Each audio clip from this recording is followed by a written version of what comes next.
So, I'm in the garage now and I'm gonna give you a brief overview about this Nissan NX and its origin story and how it ended up in this state. So, I've had this car since 2013, I think. I'll put up some pictures on screen what it looked like when I got it. It was red originally and it was in quite rough shape. But this was my project car and I fixed it up along as I went. So this is a 1991 Nissan NX and it originally came with an SR20DE engine. I think it had 143 brake horsepower. So, and it was naturally aspirated. So quite a good starting point. But I wanted some more power, so I turbocharged it and I installed a 6-speed manual transmission, and I also replaced the engine with an SR20VE engine that was imported from Japan.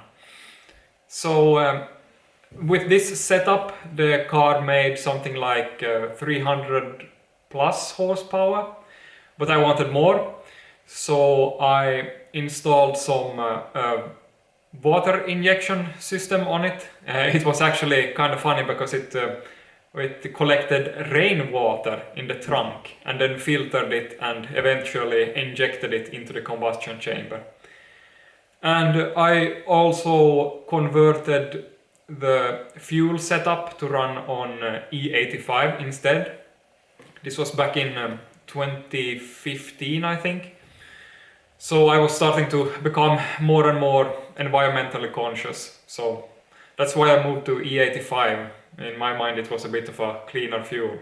But I still had this gnawing thought in the back of my head that this car wasn't particularly good for the environment, and yeah, it nagged me.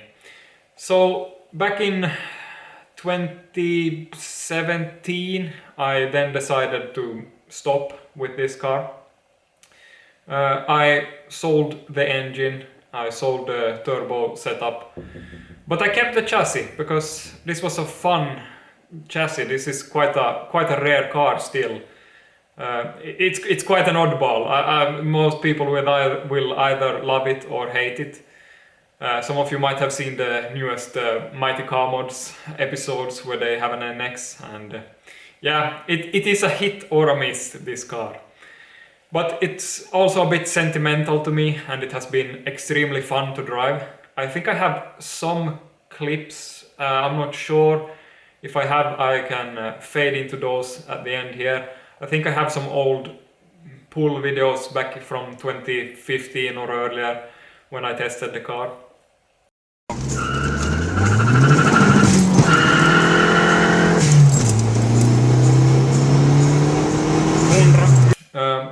So yeah, that's it. It has been standing since 2017 without any power plant in it, so yeah, it's time to revive this. Okay, so let's take a look under the hood what it looks like.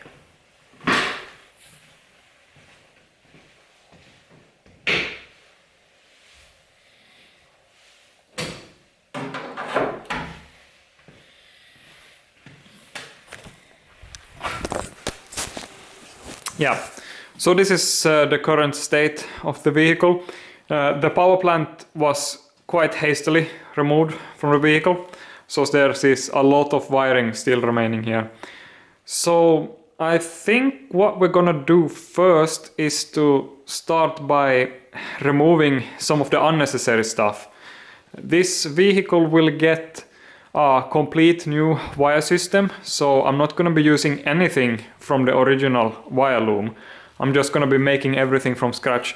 This car will not need much wiring. I mean, most of the standard wiring that is in this car is for the engine management, etc. But I still want some like lights and blinkers and stuff like this, so that's the only wiring that this car will have.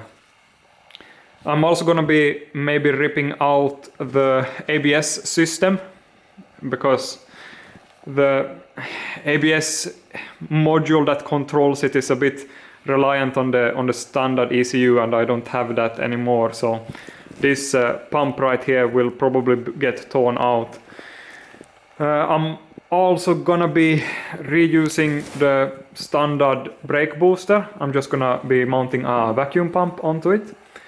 And here you can also see the clutch cylinder. This one was converted when I did the 6-speed gearbox. It was converted into a hydraulic clutch pedal, but I won't be running a clutch, so that's also gonna get removed. Yeah. So a bit about my power plant goals with this one. It will be running a Leaf powertrain, since I end up with a lot of spare parts for the Leaf. So it makes sense to utilize some Leaf parts for this build. I'm actually gonna be importing a salvage vehicle, like a crashed one from Norway, or that's the plan.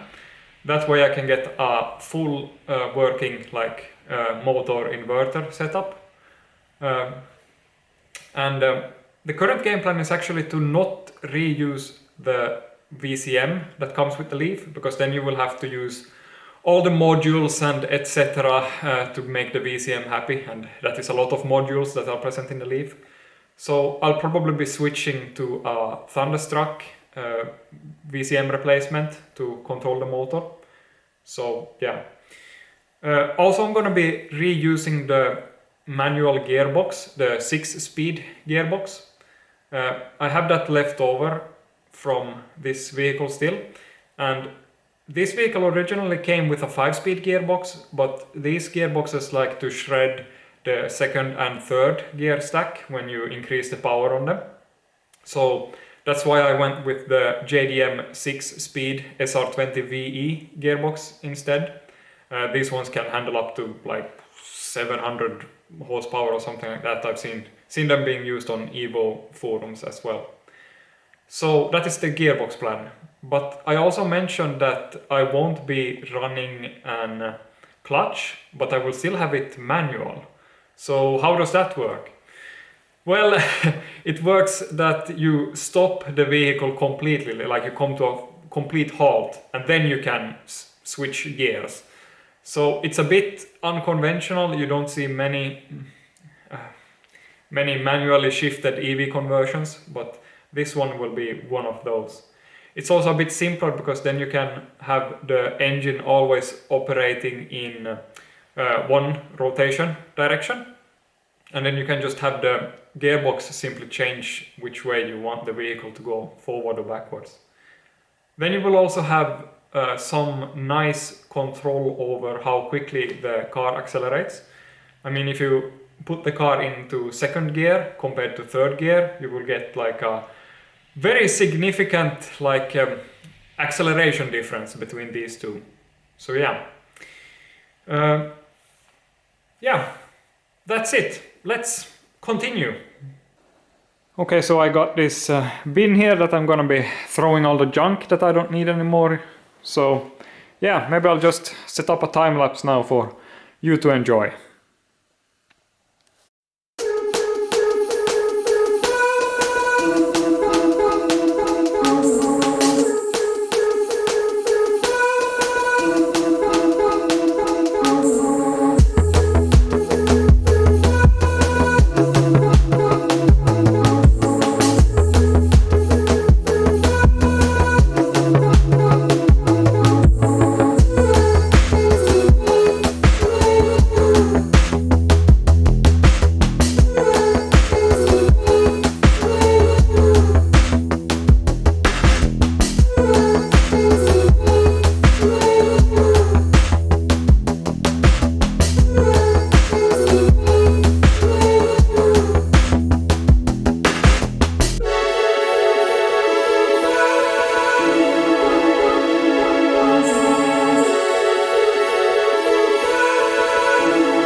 Okay, so the camera died, but here is how far I've gotten now. I've removed the hood also to make this a bit easier. And here is the rubbish bin that is quickly growing. Okay, I think that's enough footage for one video. In the next video, we'll be looking more about the actual power plant that's going into this leaf. Until next time.